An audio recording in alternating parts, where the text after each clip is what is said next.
మాటలు ఎన్నికల సందర్భంగా మాట్లాడుతున్నటువంటి విమర్శలే కనిపిస్తున్నాయి తప్ప అసలు పరిపాలన ఎక్కడ జరుగుతోంది, పరిపాలనలో ఏం జరుగుతోంది, ప్రతిపక్షం అడుగుతున్నటువంటి ప్రశ్నలకు సమాధానం లేకుండా ఈ నోటీసులు ఈ ఈ సిచ్యువేషన్ ఎట్లా చూడాలి?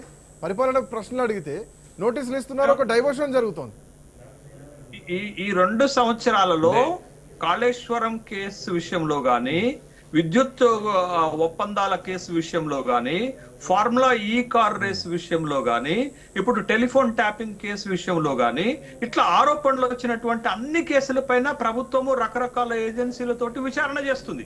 బట్ విచారణ చేసే హక్కు ప్రభుత్వానికి ఉన్నప్పటికీ కూడా బట్ ఈ ఆరోపణలు లేకపోతే ఈ విచారణ ఏ సందర్భంలో వెలికి తీస్తున్నారు, ఏ సందర్భంలో బయటకు తీస్తున్నారు అనేది కూడా ఒక పొలిటికల్ మ్యాటర్ గా వచ్చేటటువంటి అంశమే ఉంటుంది. బట్ ఇప్పుడు ఒక పక్క మున్సిపల్ ఎన్నికలు రాబోతున్నాయి, ఇంకొక పక్క నైని బొగ్గు కోల్ మైన్స్ కి సంబంధించినటువంటి టెండర్ల వివాదం జరుగుతుంది, ఇంకొక పక్క కోమటిరెడ్డి వెంకటరెడ్డి గారికి సంబంధించినటువంటి అంశము వివాదం జరుగుతున్నటువంటి ఈ నేపథ్యంలో ఓ డైవర్షన్ పాలిటిక్స్ లో భాగంగానే హరీష్ రావుని ఈ విచారణకు పిలిచారు అనేటటువంటి రాజకీయ ఊహాగానాలు, రాజకీయ విమర్శలు ఖచ్చితంగా వస్తాయి కదా.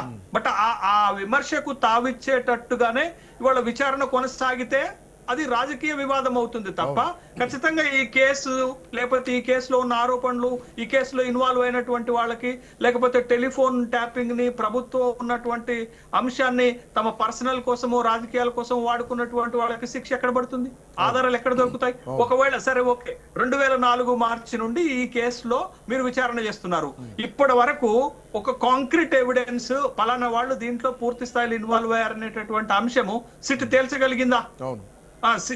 సిట్ ఎస్టాబ్లిష్మెంట్ చేస్తున్నటువంటి అంశం ఏంటది? పోనీ అధికారుల స్థాయిలో అరెస్టులు జరిగినటువంటి క్రమంలో రాజకీయ నాయకుల ఇన్వాల్వ్మెంట్ ఉందా? సరే, అంత కూడా పక్కన పెట్టండి. ఏ స్పెషల్ ఇంటెలిజెన్సీ బ్యూరో అయినా ఎస్ఐబి, ఇక్కడ ఎస్ఐబి ఎవరి ఆదేశాల మేరకు పనిచేసింది, ఎవరి ఆదేశాల మేరకు ట్యాపింగ్ చేసింది అనేటటువంటి విషయాన్నైనా బయటపెట్టాలి ప్రభుత్వం. ఒకవేళ అట్లా బయటపెడితే ఇప్పుడు నిందితులను శిక్షించొద్దని ఎవరు అనరండి, ఏ పార్టీ అనరు. బట్ ఇక్కడ నిందితుల కాదా, ఎవరు నిందితులు, ఎవరు బియాండ్ చట్టానికి అతీతంగా ఇట్లాంటి ఆరోపణలు చేశారు, ఇట్లాంటి ట్యాపింగ్ చేశారు అనేది బయటకు రావాల్సినటువంటి అంశమే. కానీ ఒక్కటైతే మనం గమనించాలి, ఇన్ అడ్మినిస్ట్రేటివ్ ప్రాసెస్ ప్రతి ప్రభుత్వము టెలిఫోన్ ట్యాపింగ్ చేస్తుంది. బట్ ఇక్కడ బియాండ్ లీగల్, బియాండ్ లెజిస్లేషన్స్, చట్టం పరిధి దాటి చేస్తుంటే అది తప్పవుతుంది, వాటిని పట్టుకోవాల్సినటువంటి బాధ్యత ఉంటుంది. కాకపోతే ఈ కేసుని పొలిటికల్ గా వాడుకోవాలని ప్రభుత్వం ప్రయత్నం చేస్తే ఇలాంటి విమర్శలు సందేహం లేదు కదా. రామారావు గారు ఉన్నారా?